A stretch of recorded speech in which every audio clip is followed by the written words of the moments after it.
I'm delighted to be here today with Alex, and we are going to be talking about Markov blankets.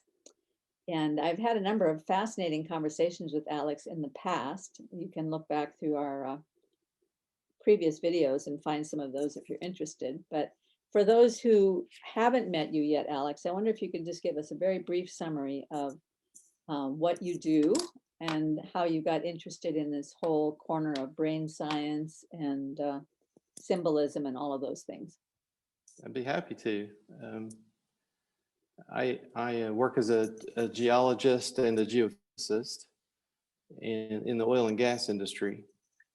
And so I explore, I use the sort of techniques to investigate beneath the surface of the earth to explore for oil and gas and minerals and other things as well. And I think I got into geology and geophysics because there's a mystery there to solve, I think, inherent in the earth. They call it a soft science because there's a lot of room for interpretation because we can't go back and we have very indirect lines of evidence over, what happened a million years ago. And so it's kind of like archaeology in that regard. There's a story to tell and you're looking for clues to sort of expand the story. And I think I got interested in questions about consciousness. It's like from very, very young, I've been interested in it. And I think it's just a function of my personality, my sort of cognitive style sort of lends itself to exploration. So I've been sort of thinking about thinking for as long as I can remember. And I had heard you speak to Paul Vanderklay, I don't know, maybe a year ago now? Me too. Oh my God, Almost two. Oh my goodness, time flies. But you were talking about art and how the artistic process that you have sort of opened up this world of relevance to different domains of knowledge, and in particular, like Jordan Peterson's, what's the book? His book? Maps of Meaning. Maps of Meaning. Yeah. And so what you were talking about with art was resonating with me because I have an art process that I've sort of just developed for myself, that I don't do it as a sort of a way to express myself to be seen by other people, or at least I haven't done that in the past. But it's kind of this emergent process where I work with sort of this complex pattern on the canvas, and things emerge to me. And as they do, the way I investigate and am curious about things, I started to investigate what are these images that are emerging? What is the significance? Why do I feel this resonance and this meaning that has like significant meaning? And so when you were talking to Paul, I just said, I need to talk to Karen about this. And so that's when I reached out to you initially for that first conversation. I think it's so interesting that you said you've been thinking about thinking for a long time. Yeah. Because I don't think that I ever thought about thinking until I started doing that aspect of art, which opened up that creative side of me. Interesting. Because my memory of the way that I used to think about myself was, if I had to describe myself to somebody else, I would say my brain is completely blank until I need to have a conversation with someone, or until I need to read something, or that my brain was just like this complete blank space. And you're so lucky. there must be something wrong with me. There must be something missing in me, because other people talked about having thoughts. They talked about, oh, I was thinking about this the other day. And I thought, I don't really, I used to only process information when I was with another person, or when I was processing it with a book, or processing it with some show that I was watching or something. But since I started down that creative path, now I'm thinking all the time. I can't shut it off, you know? Yeah, So, it's so it turned interesting. on some corner of my brain. Definitely did. Yeah, But yeah, that yeah. didn't happen until I was like 55. Mm-hmm. Up until then, it was just at rest. I mean, as far as I can tell, there's a lot of people would kind of like to achieve your initial state. At rest. Yeah. Yeah, just sort of. Yeah, that's interesting. Well, so you contacted, well, I guess I contacted you before the beginning of the year to say Happy New Year, and we haven't Yeah. talked for a while. And is there anything you're interested in lately? And you mentioned Markov blankets. And I thought, whoa, what is a Markov blanket? So I have found a little video that explains what a Markov blanket is, but I thought you might first want to tell us why you are interested in Markov blankets. Okay, sure. Well, you know, I'm constantly chasing after these rabbit trails, along these rabbit trails, as you call them. I used to call them rabbit holes, and then I heard you calling them rabbit trails, and I thought, I like that better. I like that better. So these rabbit trails, um, regarding, oh, and I just happen upon things. It's like it's just amazing how, you know, some people have a knack for finding things. And people have asked me, like, how in the world do you come up with this stuff and find it on the internet? And I just do. I don't know. It's like, I guess probably got into a sort of an algorithm, you know, Yeah. on YouTube, and they know what to feed me. Yeah. Yeah. I have the same experience. Yeah. But the Markov blanket piqued my interest because there was a man named Karl Friston. And I don't know if that's the video you're getting ready to show of something of his or not, but he was my entryway into that concept. And I've done a little bit of poking around as far as the mathematics, because what it really is, it's a way to look at probability. It's kind of like Bayesian logic. It's a way to look at how information can be shared in a stochastic system, a random system, and between sort of an inner state of being and an outer state of being.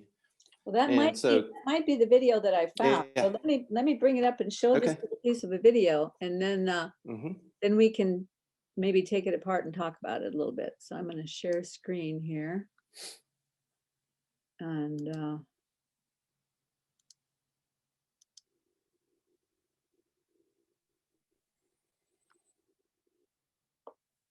is this the guy here? Yeah, I think that's him. It doesn't say yes, Karl Friston. Okay. Yeah. So I'm going to start it right here, and we'll just go for 3 minutes or so. With this question posed by Schrödinger. How can the events in space and time which take place within the spatial boundary of a living organism be accounted for by physics and chemistry?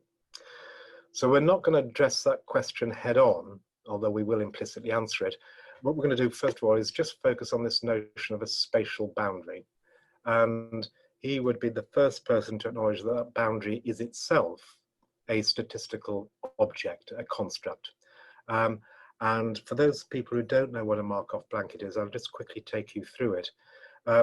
Imagine you've got some universe, and these nodes of this graph here are states of some universe, some systemic states, and they are influencing each other, or they have statistical or probabilistic dependencies denoted by the arrows here. If I just identify some set of states here, and we'll call those internal states, then the Markov blanket comprises the parents, the children, and the parents of the children of these internal states. And its role, or its importance, is that it provides a statistical shield or set of states that mean that if I wanted to predict what's going to happen to me, my internal states now, given the entire rest of the universe, I would only ever need to know these blanket states that enshroud me here. So all the information out there pertinent to what's going on in here is contained within the blanket states. So technically, these states are independent of these states, given or conditioned upon the state of the blanket states. Okay, I'm going to stop here for just a second to recap on this, because when I first heard him talk and he said it's the parents and the children and the parents of the children, I thought, what is he talking about? Because that doesn't make any sense. But what he means is, let's say that this is the child right here, this one in the blue one in the center, and that child has two parents, and they're the ones above here. And then the child has two children, and those children have different parents. There's a parent here with this child, and so for this child to have both of these influences, you have to consider this parent as well. So this one has two children, and over here you have one parent of this child, one parent of this child. So it makes this what he calls a statistical shield around the outside of this central point. Now, we're going to talk more about how this works in terms of brain states. But I thought this was a fascinating concept just from the standpoint of how the universe is constructed. Because, and this is all coming from my point of view as a Christian, we know that Father, Son, and Holy Spirit existed in fellowship, in family, before the beginning of time. And so that makes family, or this kind of mutual dependency, mutual influence, kind of a circle, the kind of there even before the foundation of the universe. And then in this picture, you have two parents and the child, two parents and a child, two parents and a child, and it all is moving forward in time. It's moving forward in terms of its influence. And when I lived in Japan, one of the things that I learned, which I think this is true, there are probably a lot of people who disagree with me, but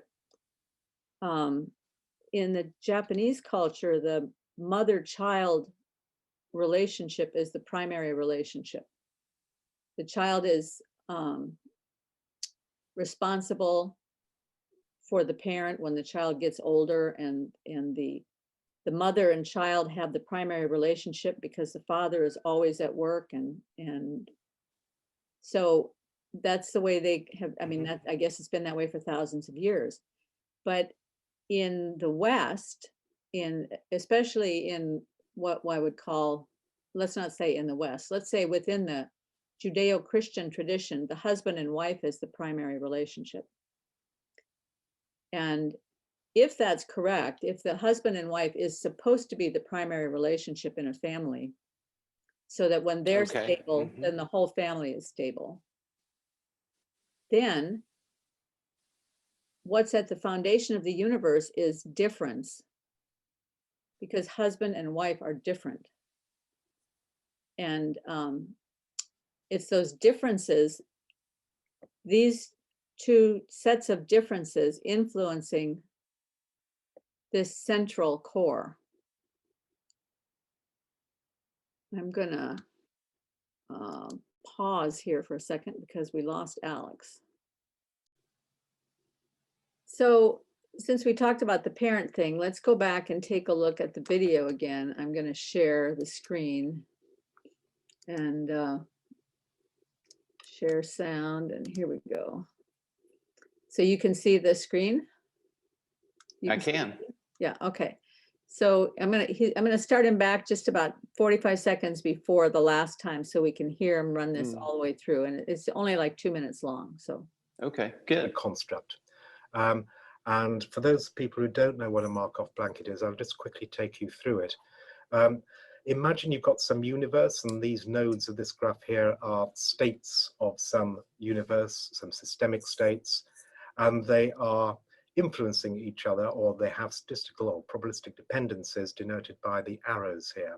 If I just identify some set of states here, and we'll call those internal states, then the Markov blanket comprises the parents, the children, and the parents of the children of these internal states. And its role, or its importance, is that it provides a statistical shield or set of states that mean that if I wanted to predict what's going to happen to me, my internal states now, given the entire rest of the universe, I would only ever need to know these blanket states that enshroud me here. So all the information out there pertinent to what's going on in here is contained within the blanket states. So technically, these states are independent of these states, given or conditioned upon the state of the blanket states. Now I'm going to make a further move, which will make a lot more sense in the next slide. And just So I'm going to stop right there for now, and once again ask you, why was it that you got interested in Markov blankets? Yeah, so I saw a different video than this one with Karl Friston talking about Markov blankets, and it immediately sparked it was very resonant with me, because he's talking about something called the free energy principle and Markov blankets. So those are the sort of the two key ideas. And I think it's hard for me to tell you what interested me about it without talking a little bit about free energy principle. I wish you would, because I hear him mention it over and over, and I can't wrap my head around it. Okay, yeah, it's a really a fascinating principle. And I don't pretend to fully understand it, but this is just, I don't pretend to fully understand anything. I'm just interested in it. So the Markov blanket is this expression of something, anything, from as simple as a particle, like an atom or a quark or a drop of oil in water, to a human being, as complex as a human being, or a planet, or anything, literally anything that is something rather than nothing, is such because of a balance, so to speak, of a balance that is manifesting between the internal state and the external state. And so what Karl is saying in that video is that there's a set of external states, and that if you understand the external states, you can understand the internal state, which he's calling the outer, there's sort of a parent child, but that to me, that is a little confusing, but there's an outer, external, and an internal, and this blanket is composed of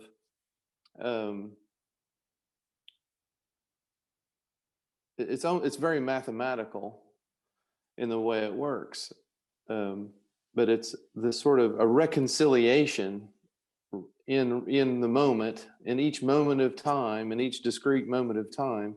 Everything is something rather than nothing, with a suchness that is this balance between the external and the internal.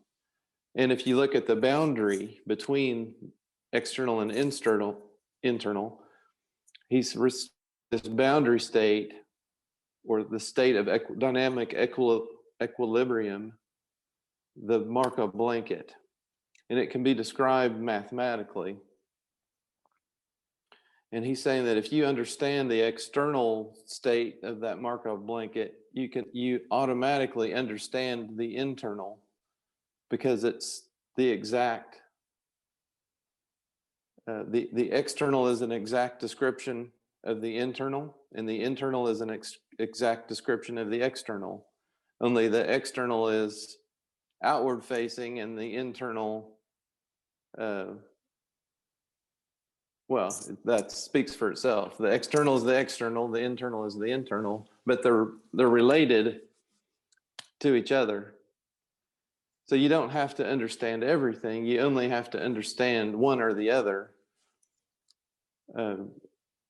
And when you see something, anything that's something rather than nothing, what you're seeing is the Markov blanket between those two states. Well, let me give you a quote from a little bit later in this video where he's still talking about this. Mm-hmm. He says, in this presentation, I offer a heuristic proof suggesting that life or biological self-organization is an inevitable and emergent property of any weakly mixing random dynamical system that possesses a Markov blanket. This conclusion is based on the following arguments. If a system can be differentiated from its external milieu, heat bath, or environment, in other words, if it is a thing rather than not a thing, then the system's internal and external states must be conditionally independent. These independences induce a Markov blanket that separates internal and external states. This separation means that the internal states will appear to minimize a free energy function of blanket states. So I understand him right up to the point that he says the system's internal and external states must be conditionally independent. I would have thought he would have said conditionally dependent, but he said conditionally independent. Do you understand what he means by that? I think I do, and I agree that it is a little bit misleading in a way, or convoluted, but I think what he's saying is that if they were mutually dependent, there would be no blanket. They would be one thing. So there has to be an independence to the things. So in essence, there has to be a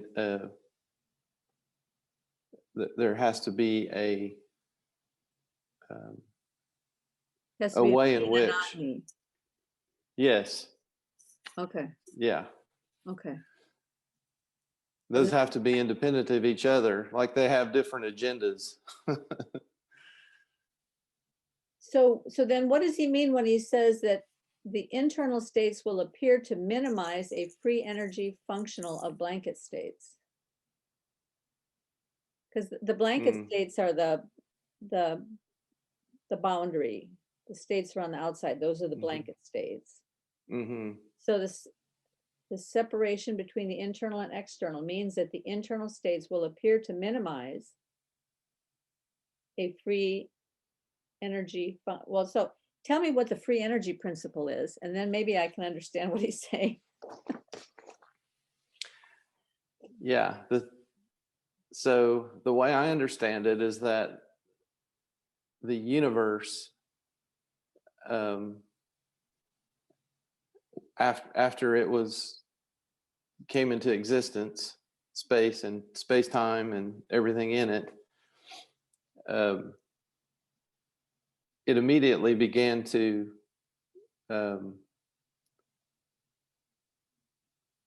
as it began to expand, it also began to reconcile. This process of simultaneous expansion and reconciliation. So like the one becoming the many and the many becoming the one, all simultaneously happening. And in the fullness of time, we might imagine that everything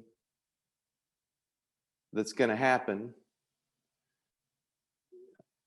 every particle that's going to move from one location to another is going to move.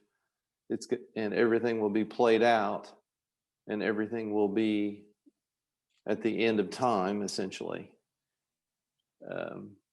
resolved, reconciled. So now I like that use of the word reconciled, because I recently started listening to Julian Barber, and he's a Okay. physicist that has some pretty different ideas about what the end of the universe looks like, because Oh, most of the physicists talk about the end of the universe being the heat death of the universe. Everything just kind of floats off into nothingness, and we're at maximum entropy, maximum disorder, and that's the end. But Mhm. Julian Barber says that the universe is functionally entropic.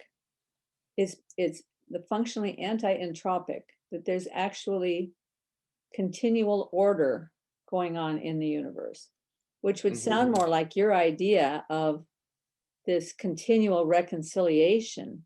Yes, things are moving around, but they're moving around in a way that's creating order, which, I mean, is certainly what you see if you look at once planets and planetary systems got going, then it's continually creating things. I mean, that the chemical elements are being created out of the stardust, and the planets are being created out of the dust, and the planetary systems are being created, and then the galaxies are being, so it's a continuing process of order, not disorder.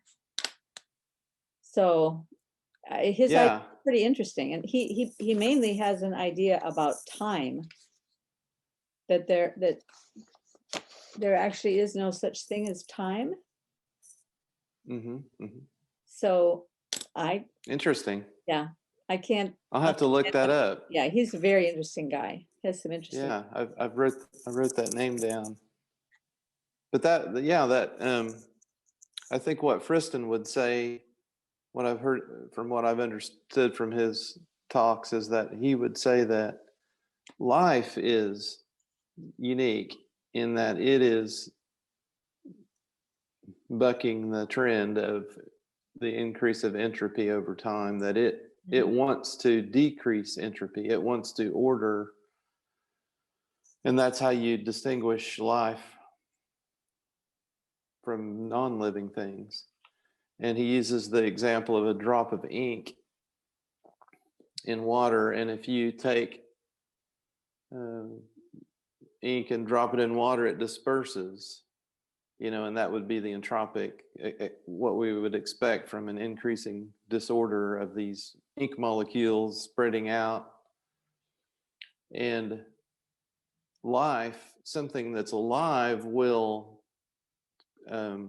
display the properties of differentiating itself from its environment. And it has this will. It has this will to survive, you could say. And that will is balanced with the environment. And so life has the internal state that has this will to survive. And a drop of oil has a will to survive, very, very primitive. I mean, you could say that it isn't life. There's other measures of that, but it's some sort of there's some sort of fundamental difference about it, that even in a drop of oil, it has a suchness that wants to persist against dispersion. It wants to persist in the face of entropy. And so it can't move around, it can't do anything but be. And so, maybe at the very, very, I hesitate to call it life, but that's what he is saying, that there's this, and then you just kind of go up from there in complexity. And the free energy principle is saying that what the universe wants to do is reconcile, and that's my word, but it's really It's how I look at it. But what it wants to do is minimize free energy, which I just another word for that is reconcile. To me, it means to put every bit of free energy to use, so that no energy is left unused to some sort of purpose. Now, the purpose is a whole other question, but the action seems to be to minimize free energy. So things will come together and reconcile in a way such that energy is conserved, which is the second law. Well, But life does it differently than non-life. So free energy is energy that is available for work. Is that correct? Correct. From a physics standpoint, free energy is energy that's available for work. That's the way I would understand it. Yeah. So if you're minimizing free energy, you're making sure that the maximum amount of work is being done to utilize the free energy that's there. So there's as little as possible free energy left over. Yeah. I wonder if he would say that it appears, and that's what he would say is that it appears as so that's what is happening, that energy is being conserved, that free energy is being put to the minimum. There's a minimum of free energy. So this makes me think about something. I don't know if there's any connection between these things at all, except that in that video that Sharon Glotzer does on particle physics, where she's talking about all of these, she and her experimental group were having particles produced that are all of the same shape. So maybe they're all spherical, or maybe they're all dodecahedrons, or all of them are some sort of a shape. And so they take all of them that are of one particular shape and they put them in a space, and then they start removing space. And as they remove space, when it gets down to a certain place, the particles will naturally organize into a crystalline structure. So amazing. Just by the removal of space, they're becoming anti-entropic, which when I was listening to her, I was thinking, well, okay, so she's saying that it's only by virtue of entropy that this is happening. But I was thinking, no, you've changed the boundary condition. You've intervened as a scientist and changed the boundary condition. So you can't lay it all down to entropy. But the other thing that they talked about was one of the reasons that particles will organize themselves in a certain way is that each particle is looking to find the maximum amount of space for itself. Like if you throw a bunch of beach balls in a bin and fill it all the way up and then shake it, they'll settle down into a certain configuration. And that configuration is such that allows the maximum amount of space to each ball that it can have and still be fitted in with the other balls. So I wonder if there's something about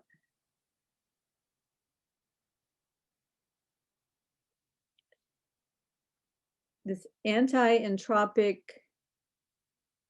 principle of life, because life is anti-entropic.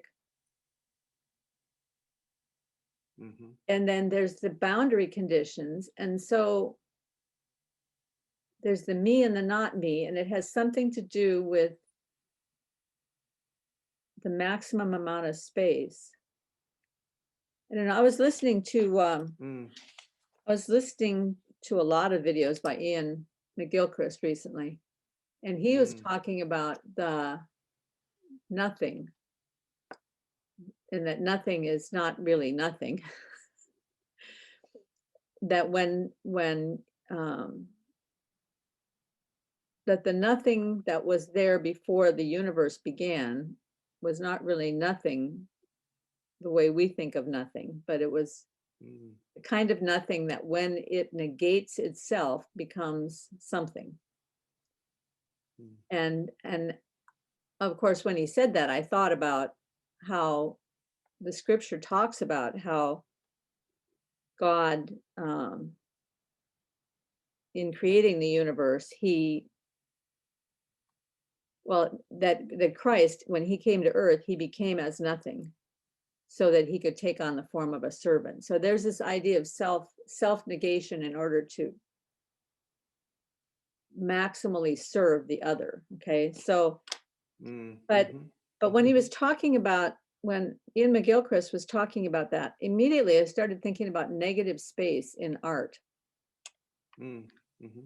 Because when you want to draw something, if you're having a hard time drawing a shape because it's a very complicated shape, if you turn off your left brain and stop trying to draw the shape that you see, and instead start trying to draw the negative space that's around the shape, and only focus on the negative space, the shape will appear.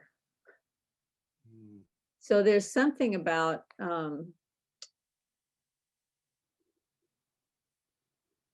things become things when the negative space is fully realized. I don't know how to explain it, but yeah. there's some connection here between space and thingness. Yes. Negative space and enough space, and all of that has something to do with the suchness of things. Yeah.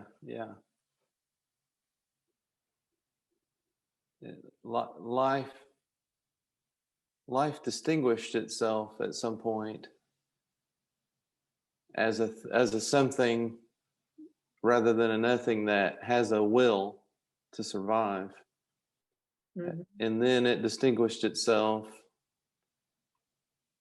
as something that had the ability to let's just assume for a moment that there is sort of a self-organizing chain of events that are to consciousness as it is today, that it wasn't just sort of instantaneously put into a body of clay, but it was somehow and is still evolving over time, vast amounts of time. That isn't to say that this could happen without an intelligence. I'm not saying that. I'm just saying that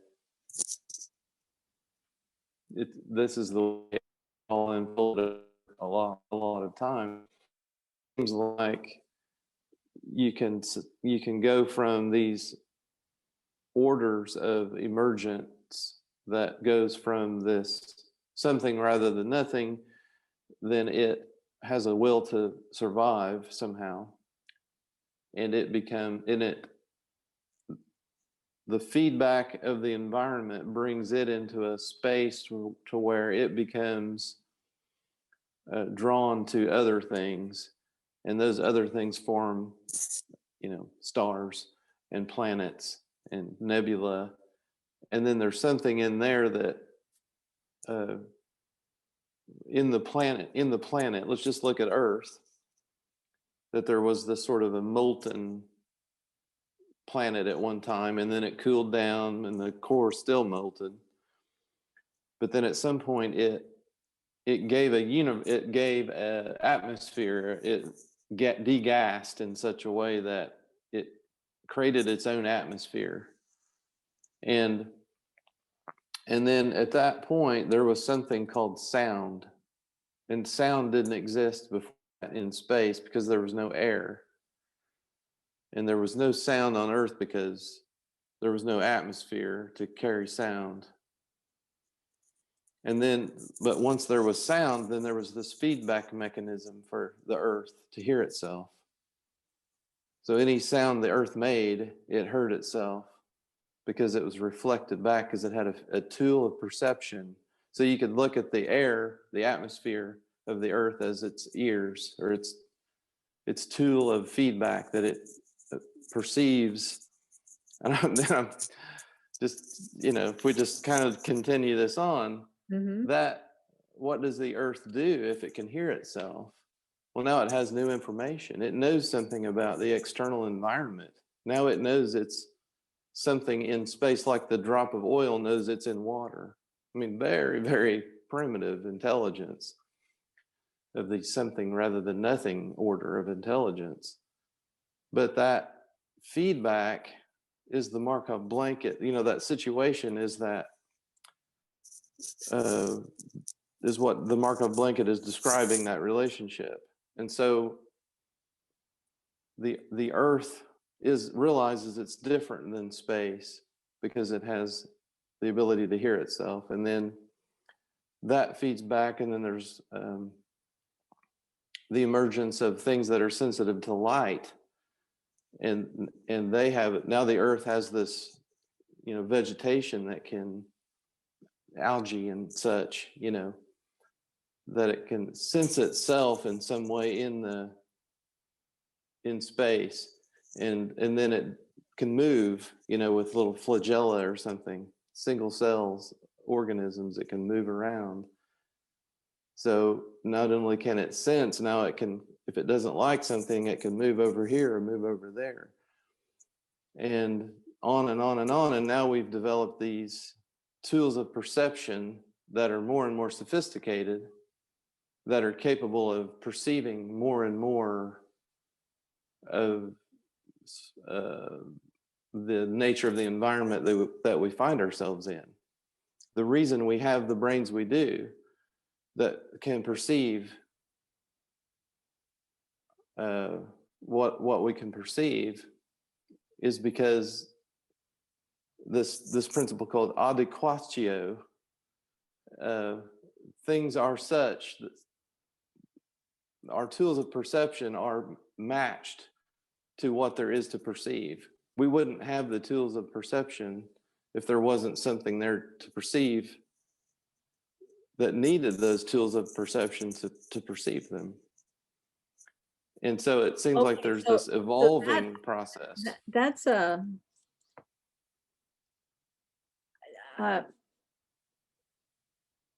so I don't know anything, but the picture you just spooled out, it seems to me like that last thing you said puts a hole in the first thing you said, because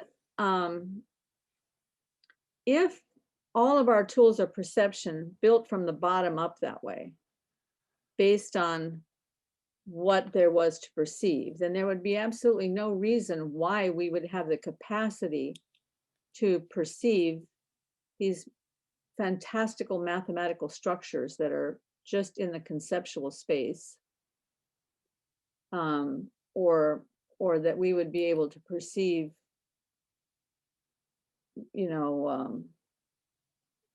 difficult physics problems or algebraic equations or Einstein's theory of relativity. If it was all built, if it was just strictly built from the bottom up and there was no external gifting, let's say, then I don't see how the need to perceive those things could have arisen from, I don't know. It just seems to me that there is something very, I mean, on the one hand, I do fully believe that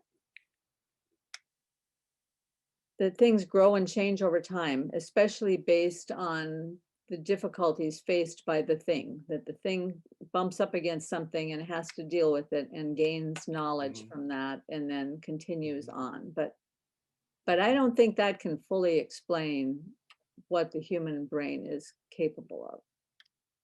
And, no, I don't either. But I think to me, it explains what it has been capable of, what it is, but not what it's capable of. And that it's like, you could say that there's a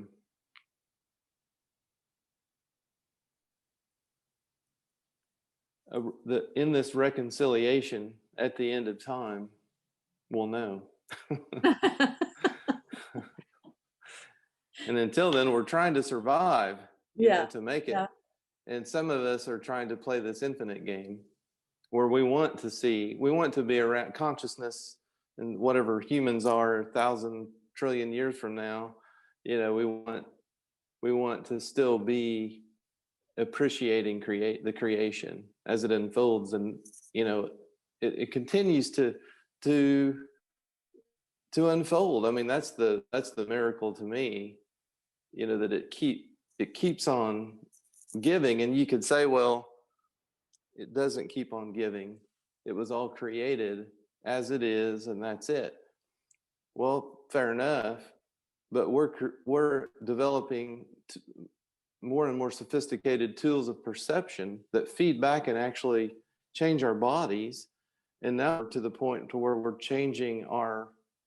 augmenting our perception with technology that has emerged to allow us to be connected to each other. I mean, that's the big part of it, is, you know, becoming a connected organism. Mm-hmm. And we're able to perceive things we couldn't perceive before. It's not that they weren't already there, but we couldn't see them.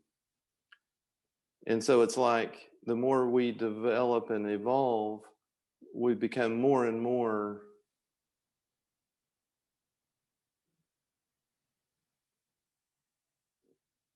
I mean, I guess I almost hesitate to say it, but it's not God, but it's like God. It's like a pixel in the image of creation.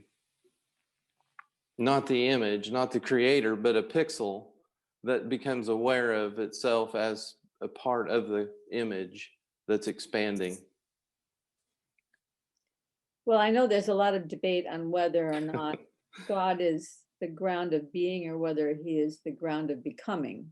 And I think Ian McGilchrist would be one of those who totally believes that it's a becoming, always becoming, always growing. And so I'm far beyond the limits of my capacity to even think about that. So I don't really want to go down that road, but I did want to talk about how we got to where we are. And I ran into this little blurb for a leadership book yesterday, and I thought just the blurb itself made me want to buy the book. The basic premise of the book is everyone struggles. Inside every struggle is a gift. Leaders share their gifts. And that's how we grow. That's how communities grow. When we are able to process our struggles, find the gift inside of them, and then be willing to open ourselves up to others and share what we discovered in the midst of our struggles with each other, then sometimes we don't have to go through the same struggles that somebody else went through, because we can learn from their struggles, and we, you know, so then we kind of move up like this together, and that's how we have a capacity to grow. And I thought that was a pretty cool thing. I like it. You and I were talking before, and you told me this wonderful story about Odysseus. I wonder if you could relay that again, because that really just made my mind think about so many interesting things. And I hate to say it, but I never read the Iliad and the Odyssey. I'm very poorly educated in areas like that, but it was such a fascinating story. Yeah, I'm reading it myself right now, and I never really had much of an interest in classical literature, but my interest in it now is kind of related to this Markov Blanket idea, in that even language, if everything is as such, then that includes language, and that includes a word, that includes a letter of a word, includes stories. And there's something about the enduring properties of these stories, you know, of mythology, of the myths and of the legends and aphorisms, you know, and of the biblical stories. They're all divine because there is a you could say a divine inspiration, something like that, because they're emergent and they're not contrived for an egoic purpose. They emerge like a flower emerges or something like that. And language itself emerged like that. And I came across this man named Lewis Hyde, who does an amazing job of collecting vignettes, little moments from classic literature and mythology in particular. And he recounted the story about Odysseus, who was trying to make his way home, and he had done something to anger the god Poseidon, who was the god of the sea, because he insulted Poseidon's son, who was the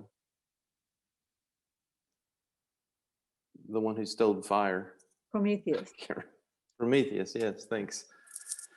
So he was trying to get home, and Poseidon was preventing him from going home. And so Odysseus starts out on the sea in a boat with oars in this particular part of the story. And someone comes to Odysseus and said, if you want to go home, then you have to do this thing. You have to row ashore and take one of your oars and start walking, and walk very far inland until you come across the people who have no knowledge of the sea, and they mistake your oar for a winnowing fan. And then there's like some kind of sacrifice he has to make to Poseidon, and then he can go home. And so there's this, it's kind of like a hero's journey, you know, narrative. But the interesting thing is that the symbolic meaning of this oar, and I think what we were talking about before was that there's sort of a physical in the material and an imaginal in the material, or a physical and a symbolic in the material. And this oar is the same physical material, but that you could say that it emerged out of the sea of chaos to its purpose. Like it's like the Markov blanket over here in that context of its environment, which is this chaos of the sea, to sort of control, to navigate, to, you know, dominate over the sea. And then he had to take this journey across inland, and now he crosses some border, some invisible border of meaning, where he's no longer an oar is no longer an oar. It's the same physical object, but now it has a new imaginal meaning. In that borderland, it dissolves. Meaning dissolves, and this is the trial of the journey. This is the border that he has to cross, the boundary that he has to cross. And so he crosses that boundary, and now what was dissolved at the border, at that boundary, now reconstitutes. And you pointed out that and after I explain what a winnowing fan is, because I didn't know, I had to look it up. But a winnowing fan is something that you would use in ancient times, a lot like a shovel, and to separate the wheat from the chaff, the kernel from the husk. And so they would just take a scoop of grain on a windy day and toss it up in the air, and the husks were lighter and they would float a little ways away, and the grain would fall down to the ground. And that's how they would winnow the grain. And so he traveled and he did it. He completed the task. But the interesting part is that middle ground and the two symbolic meanings on either end. And so you pointed out that the inland experience is kind of a form of chaos as well, and that there's this there's this husk in a grain, and they have to be separated from each other, and a task that has to be performed to dominate over nature, to feed, to be able to eat, etc. And so really the same type of emergence from chaos, but in different environments.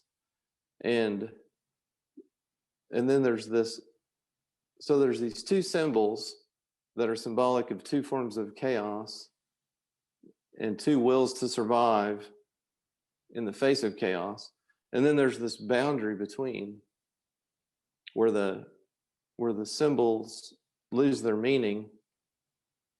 And something about that boundary condition is, to me, very fascinating. And there's something of Christ in that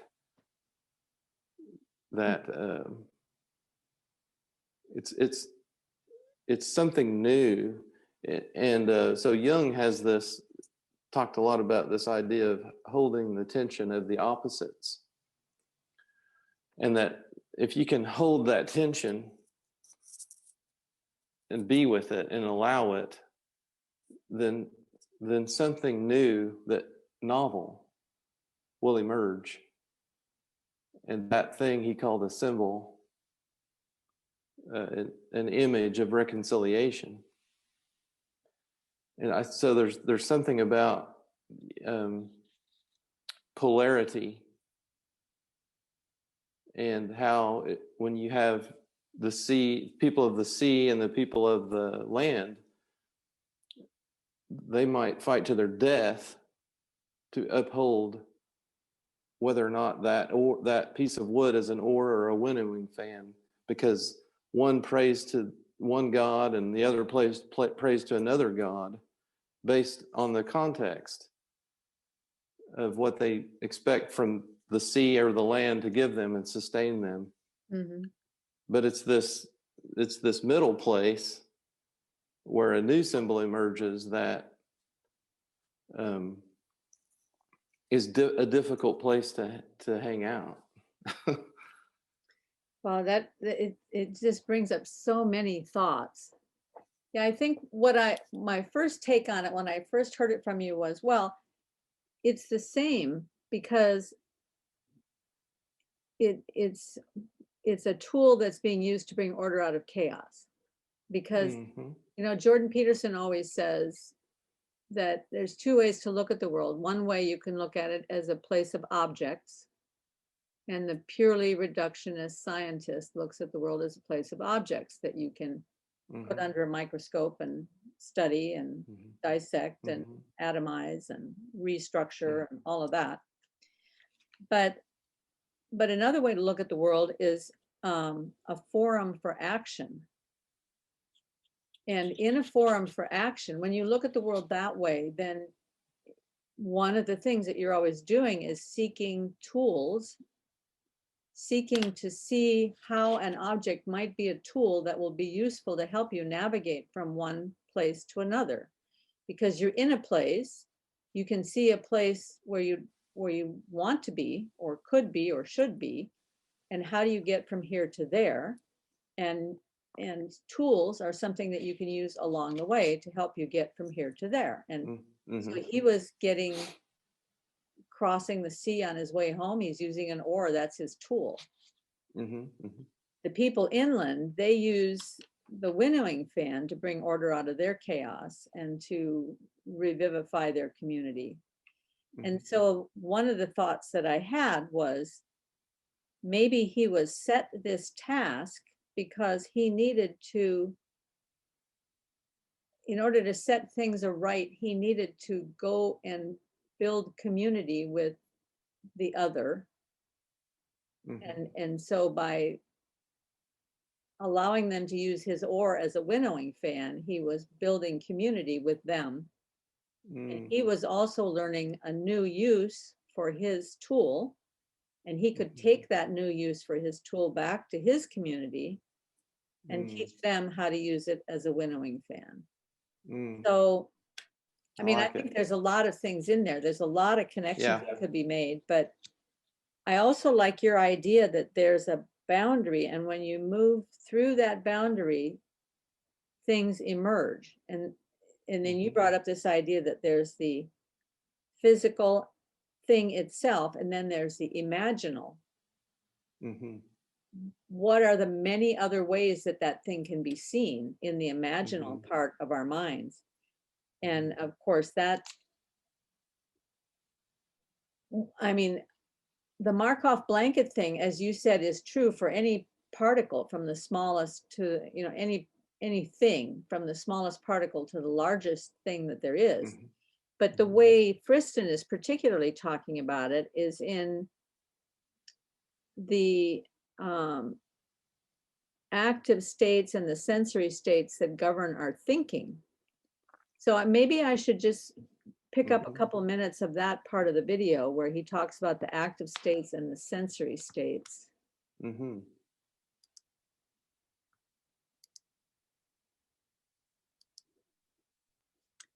Right here.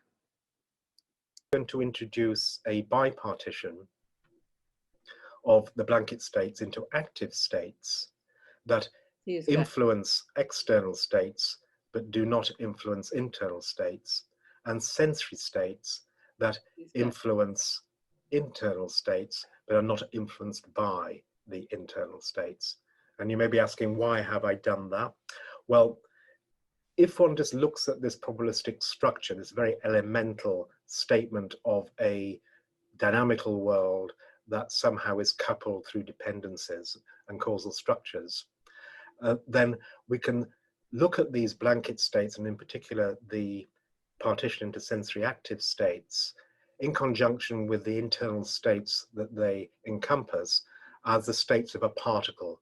And by a particle, I mean something that could be as big as a brain or as small as an electron or something of the size of a cell. All of these things, particular things, have in common a Markov blanket. And in one sense they have to, because if you didn't have this conditional independence, you would not be able to measure in a statistical sense the difference between the thing or the particle and anything else. It would become statistically part of the universe. So I'm just sketching out why that, or how that unpacks, for example, in the brain. We can consider all the internal brain states, all the synaptic activity, efficacy, connectivity of inside the brain as the internal brain states, and they influence active states, our autonomous nervous system, our motor effectors that cause changes in the external states that then impinge back on the sensory states that in turn influence the internal states. And the missing dependencies really here and here define this Markov blanket.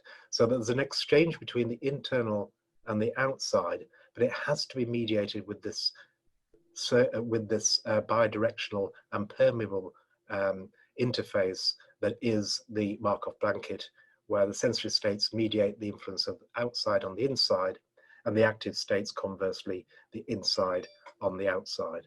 And exactly the same structure holds for a little cell, where the surface states could constitute the cell receptors could constitute the sensory states, affecting the internal milieu of the cell in terms of its intracellular processing and chemicals. Active states could be actin filaments that support the sensory states, that can endow the cell with a motility, that change the external milieu, that again reports back and influences the sensory states. So when you think of this, it's not, I don't think it's too much of a stretch. I'll stop sharing here. I don't think it's too much of a stretch to think of the boundary states even extending to something like two different communities, the seagoing community and the land using community. They each have a set of boundary states, and those boundary states act as a statistical shield. You know, it's how you predict what your world is going to look like, because if you have a way of protecting the inside of your world, then you have some predictive capacity. And once you go outside of that boundary, your predictive capacity goes way down, and then you're kind of flailing out there in the chaos, right? So right. So it makes perfect sense why different communities have those boundaries around themselves. Like I remember in the West, the cattle farmers used to hate the sheep farmers, or the other way. I think it was the cattle farmers hated the sheep farmers because they both had different states in which they needed to function. You know, the cattle farmers used fences to keep their cattle in, but the sheep spread out over wide arenas to get enough grass. And so they were always wandering in where the cattle were and messing things up. And so that's one of the reasons that societies have boundaries, so that they can limit the predictive necessity, you know, of managing the outside. And so it all completely makes sense, right? It does, totally. It makes so much sense. You know, in this ideal past, this golden age, you know, you like to think that there were these isolated communities that were truly isolated. You know, there was the ocean faring communities that fed off the fish in the sea, and there was people in the land that fed off the land, berries, or agricultural people, hunter-gatherers, and that they at some point maybe they really did not have any knowledge of each other, or even the sea. You know, the land didn't have even a knowledge of the sea. And you can imagine that life would be so much more simple in those communities. And then you have, you know, the internal divisions, like you mentioned, the cattle herders and the sheep herders. And now there's a conflict, a competition, and you accelerate, but still, even then, you know, they can sort of agree that they have the same goddess of the harvest or whatever it is, you know, that they have this relationship to something higher than themselves, way back in early history. And I don't know enough about that to say who that would be. Maybe it was Poseidon for the ocean-faring people. But as that became, you know, as we became more and more connected, that became more and more difficult to maintain those boundaries. And those boundaries today have become, even around individuals, let alone communities, you know, like we've become so, in the West, we've become so individuals so much individualized, and now we're all connected imaginally through Twitter and YouTube, etc. So the degree of imaginal complexity is unavoidable. I mean, you'd have to really work hard to say that we're not in that boundary. We're sort of, like it or not, we're standing in, we're living in that boundary between that Odysseus had to travel across and learn in that journey how to, as you say, bring a gift of the sea to the land, and perhaps return back and carry the gift back to the sea of the land, and something new emerges from that. And it's like we're swimming in that right now. We're completely and I think about, I don't know, stop me if you don't want to go in this direction, but I'm thinking about Noah's Ark, and I'm thinking about that word ark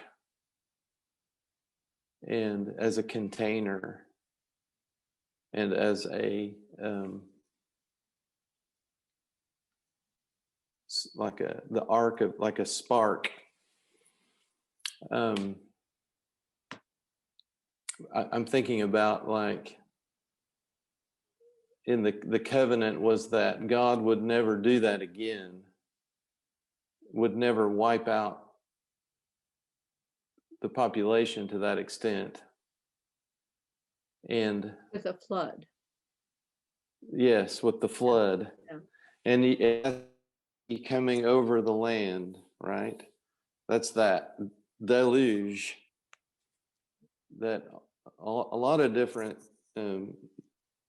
cultures have some sort of story like that, about this great deluge. And there's some geologic evidence, but not a lot, that it actually happened. But it might, maybe it's a metaphor for this physical in the material, and the collision of physical material together that caused this great wiping out. And there was only a small handful that reconciled, maybe because of information they received, that he received prior to that happening, that event, whether it was water or whether it was something else. But there was this big, say, mass extinction event of the, and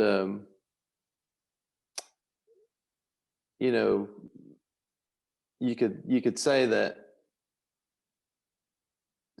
now that we've evolved sort of into this dominantly even imaginal realm of information, and the boundaries are largely between us are largely informational boundaries that that we run into each other with, that maybe there's not a physical extermination or mass extinction event, but that doesn't mean that there isn't an imaginal storm brewing.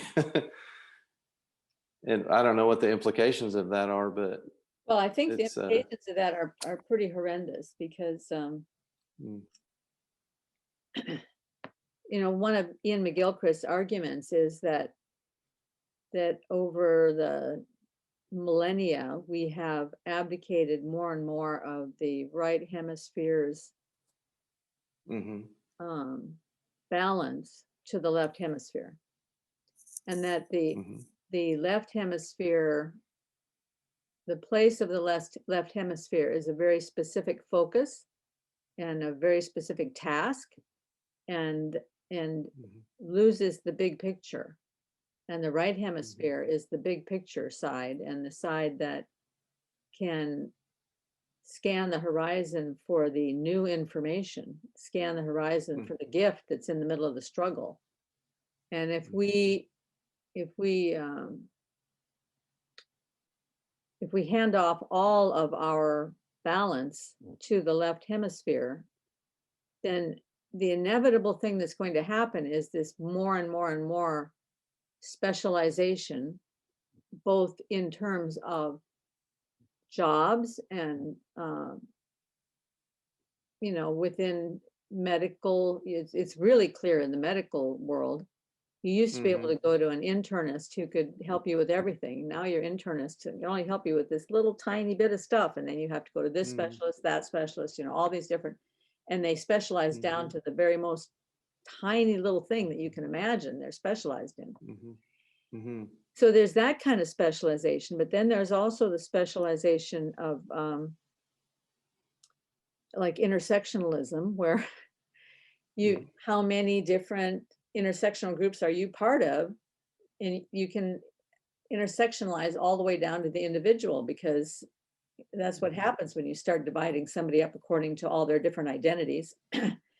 So pretty soon everybody's in their own little box, and if we keep doing that to people, the funny thing that's happening at the same time is that I find that people are becoming less and less aware of their own boundary of their self, where I stop and where someone else begins, and they are more and more people, and I've been there myself, so I know this, become very codependent and have these codependent relationships where your boundary is not well defined and you let people walk all over you, or you want to control somebody else. You want to control what other people are doing because you want to control their life so you don't have to control your own life. So it's this issue of,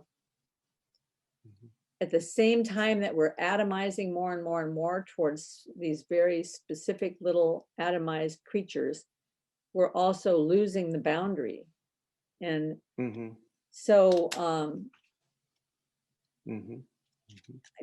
I'm not saying that I agree with everything Karl Friston says about the mechanics of consciousness or the mathematics of consciousness, because I think he's missing some pretty big principles. I mean, what he's saying is fascinating, but I think there's some big underlying principles. He's looking so hard to find everything about consciousness in the mathematics that I think he's missing out on something, which is this imaginal realm. I mean, there's no place to be imaginal in that setup that he had there, right? Yeah, that's true. That's true. And to me, it's just because he hasn't. I don't know that he doesn't have the will to do it, or he has a resistance to do it, or that's just not something that he's interested in or wants to get into. But my mind just takes it from that, and it says, I'm sorry? It's probably career suicide. That's why he avoids. Maybe, probably career. Yeah, probably. But, he's put this idea out there, and we're talking about this stuff, and maybe somebody listens to this and they get to think about it, and it means something. What he said meant a lot to me, because I take what he said, and my objective isn't to understand it to the level of how he understands it. It's to take what he's saying and use it to inform my understanding, and which is different than his understanding. I'm not trying to get to match or to get to his level of understanding of the topic, but there's enough there that I think you can take it, and if you're so inclined, apply it to the imaginal, and imagine that there is this a sort of a similar dynamic going on in the imaginal realm, that ideas are seeking to minimize the free energy state, and they can either fight it out and mutually auto-annihilate, or they can find a reconciliation. The point of reconciliation at that between them. And I think that, you know, the ark that lives, the container that makes it to the end of time, that gets to see the reconciled image. And obviously that isn't you and I as individuals, but as a species, as a, you know, as a consciousness that we call human at the moment. We call it human. It gets, something gets to survive. It gets to see, you know, that. And that ark, in some sense, we're still in the ark. It's not physical though, it's imaginal. And some people will, that's what I think I was saying last time, this principle that's coming for me is this: what reconciles, that which reconciles survives. Well, it's interesting that you drew the arc that way, because I don't know if you've ever heard this or not, but I'm just writing that down, that which reconciles survives.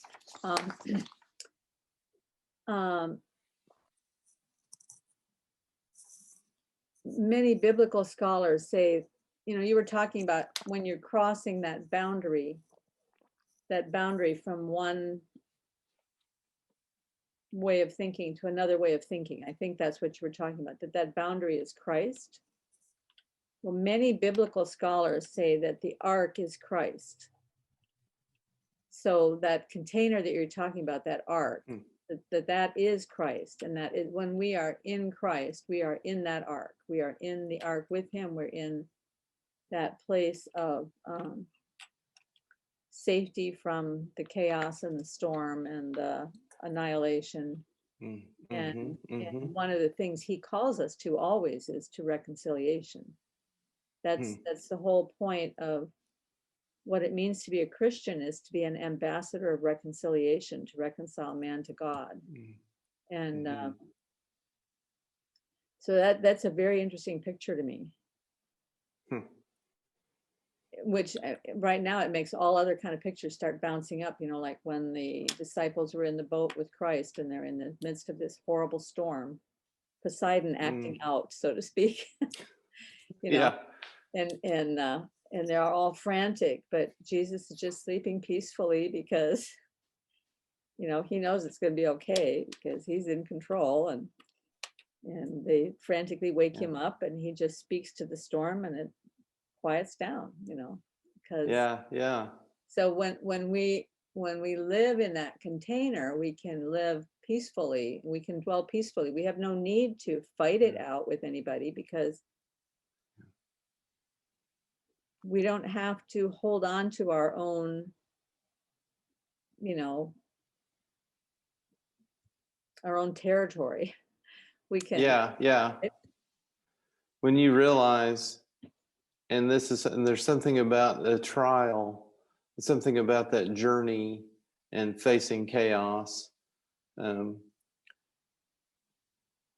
that journey, that passing through that boundary of dissolution and then reformation or resolution. It teaches you something about the illusion of the oar and the winnowing fan. It teaches you something about the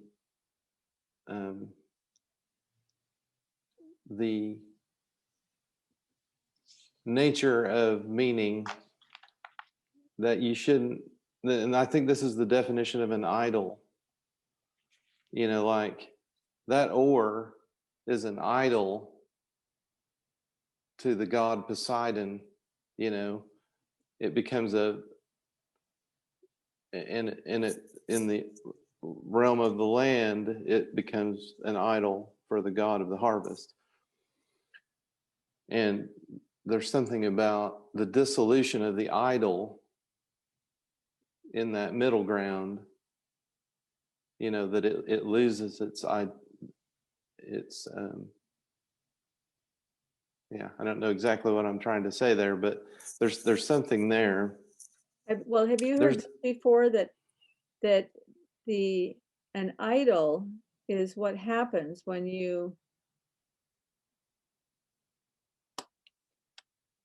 So an icon is something that you see through. You're not looking at the thing itself, but you're seeing Mhm. through the thing to what's beyond the thing, Mhm. right?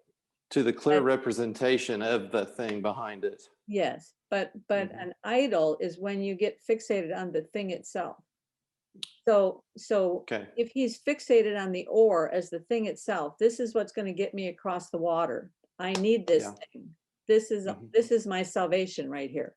Mhm. Mhm. And the people over there, they've got the winnowing fan. This is what keeps us from Mhm. starving.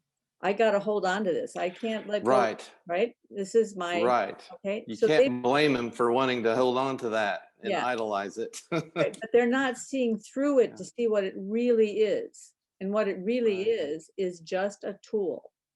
It's a tool that can be used for, a certain purpose, but it's just a tool.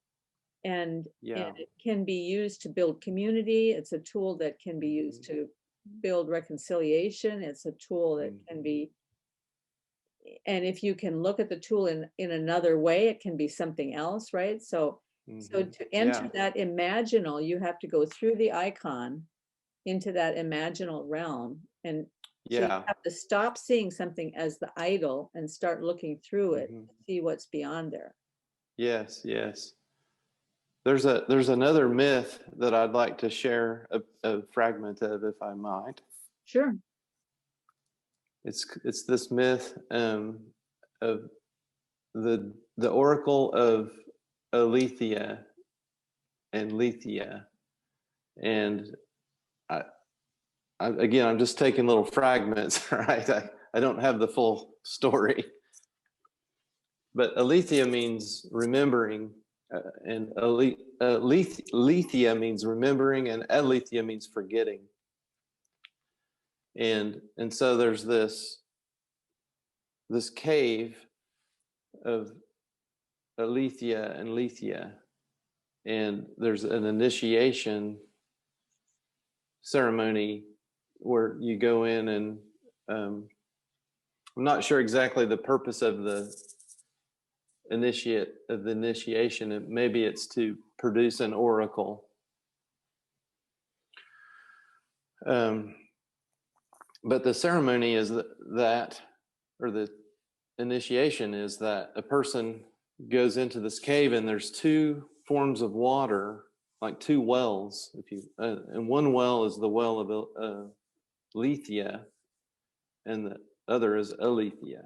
And so the person has to drink the water of Lethe and then chase it with the water of alethea. So remembering and forgetting. And then they're holding within themselves these two waters that are incompatible. These two cultures, these two waters, these opposites. And then they take the person, and there's a hole in the side of the cave, and it's dark, and they put the person in there, like feet first. They feed them into that hole, and the hole, like, it sucks them in. Okay. No, but they come out feet first. They come out feet. Something happened that turned them around. Okay. And then they're extremely distraught, just distraught. And the family comes in, picks them up, brings them home, and cares for them until they can laugh again. Mm. And so there's, to me, that's a beautiful story. Like that, that the person who has been through the trial of alethea, because they're laughing. I mean, they're joyful, you could say. And to me, that's kind of a parallel story to the Odysseus story, that there's some kind of dissolution and resolution that happened in that trial that reconciled remembering and forgetting, like what needs to be forgotten and what needs to be remembered. And that process, it's an internal process. Mhm. In that case, it's going on in the cave and within us, within each of us, something that needs to be dissolved and reformed, transformed. Well, I also think that if that were a real what do you call it? Not celebration, but if that were a real thing Yeah, yeah. that people did. I mean, if people actually did that in the past, then wouldn't it require a tremendous amount of courage to go in the cave and participate in this thing, right? You know, Peterson's always talking about how the shamans have to go through this thing where they go out into the woods and they have to take some kind of medication or something that makes them completely dissolve into, I don't know, maybe they even dissolve into a pile of goo, who knows? They go through some huge internal dissolution from this medication they take, and it takes them a long time to recover coming out of that. So having seen that happen to other people in the past and still being willing to go and do that is a really incredible thing. And all of that made me think about how I think this is true. I heard this story, and I think it's true of butterfly or moth, that when they go into the chrysalis, they basically turn into goo. They're completely their body mass is completely dissolved into this viscous material, and then they're reformed into a butterfly. But what's very peculiar is that the memory is retained. So somehow they've studied this, the memory of the caterpillar and the memory of the butterfly. Well, because my daughter told me this story. She saw this on the internet, so I hope it's true, of these butterflies that have a migration every year. And so they have their offspring, and then the offspring the next year still do the same migration. But not only that, there's this particular kind of butterfly that on their migration, they go along, and then at a certain point in the migration, they fly a mile out of their way, and then a mile out of their way, and then come back again, and then continue their migration. And at some time in past history, there used to be a bunch of tall trees in that mile big patch that are no longer there. But the butterflies will still fly out and around that area because that's what their memory, whatever that memory could be, told them to do. And that memory survives through all those generations of turning to goo and then coming back and becoming a butterfly. Wow. I mean, that's that's amazing. Yeah. That is amazing. The whole thing of dissolving and then resolving is it seems to be a necessary part of everything. It does. We started talking initially a couple of years ago about art and this art process that you do and that I do, different results. I mean, your artwork is beautiful. I was looking at your website the other day, and I can see behind you, you've got some of your pieces, but just beautiful, amazing work that you do. But mine isn't anything like that. Well, no, because yours is you. Yours is unique. Yeah. Unique, right? Right. But I don't use color.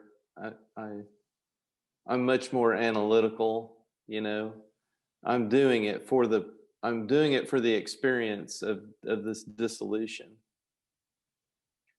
of meaning, and to see that reformed something else to emerge out of this canvas of potential meaning. And not that you're not doing it for that reason, but anyway, it's just, yeah, everybody's different. So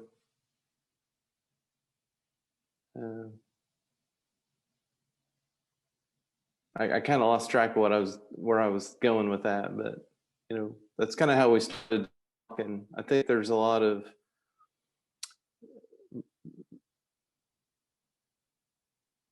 a richness to the metaphor of an image that also relates to everything that we've been talking about, and this process of remembering and forgetting, and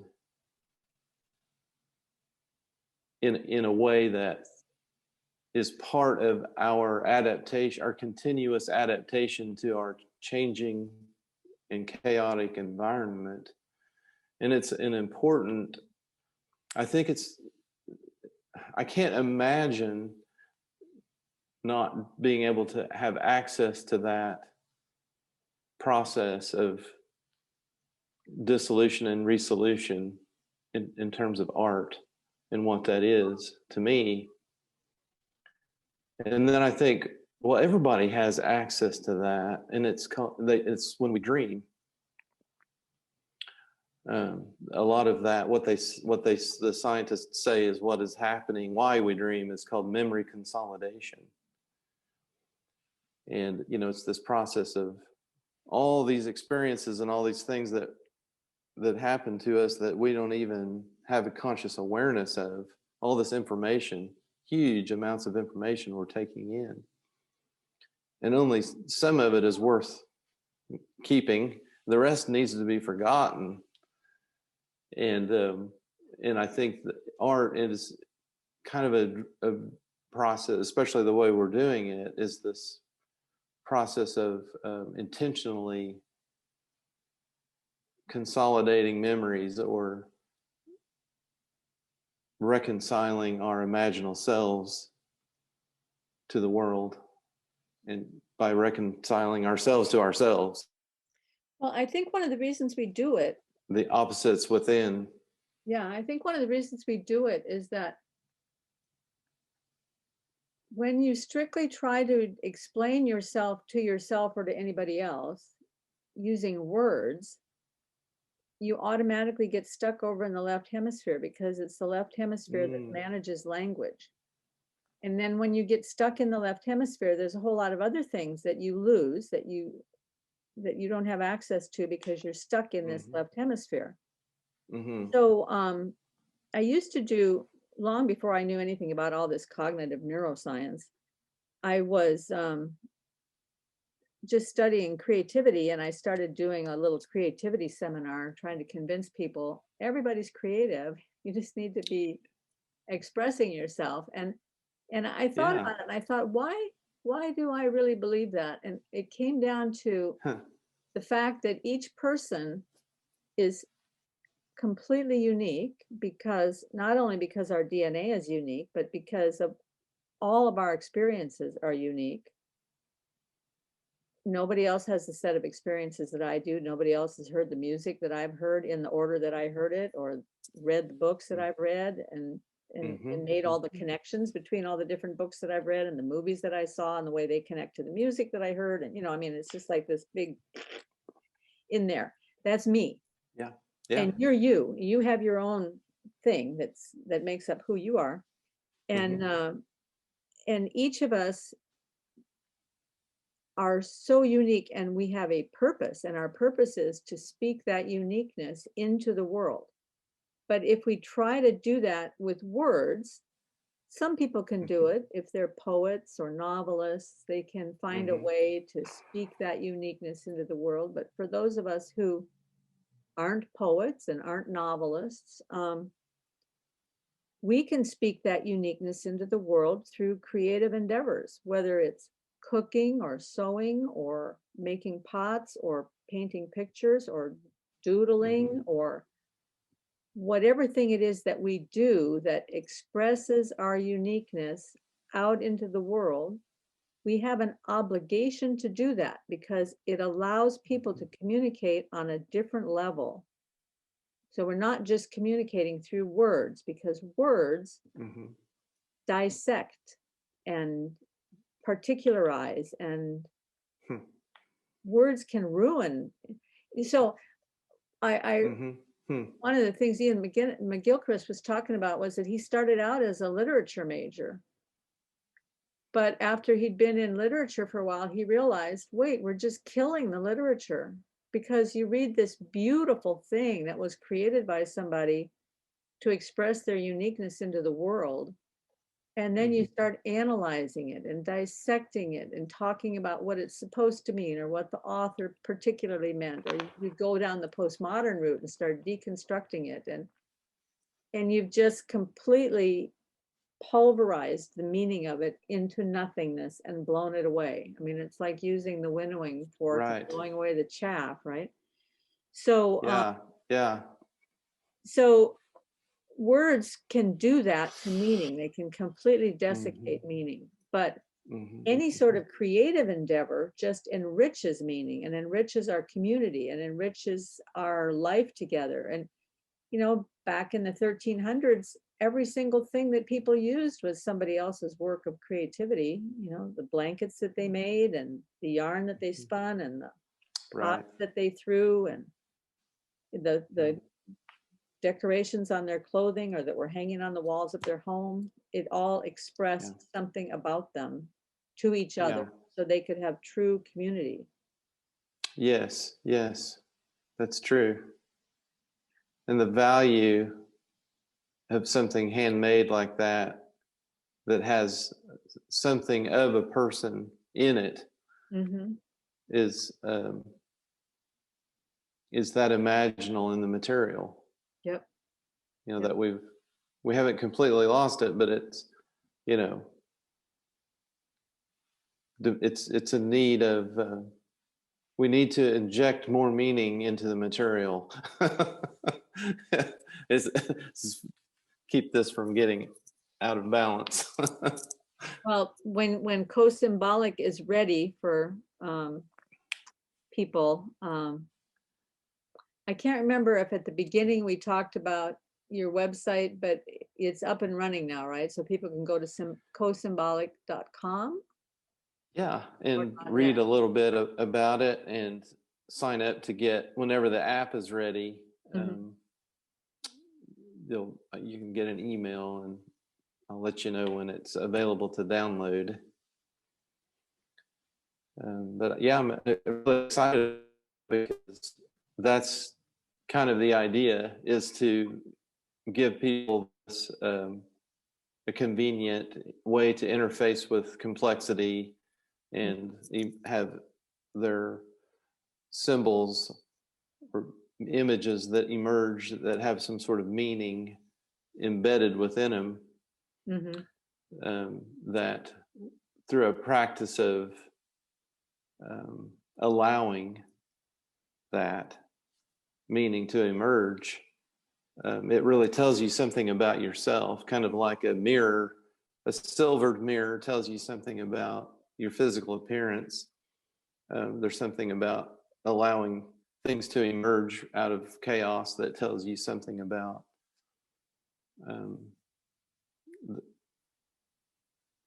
yourself, you know, in that you may not have known. You know, like you don't know how you look until you look in a mirror. And I think that these symbols that are emergent, they are kind of like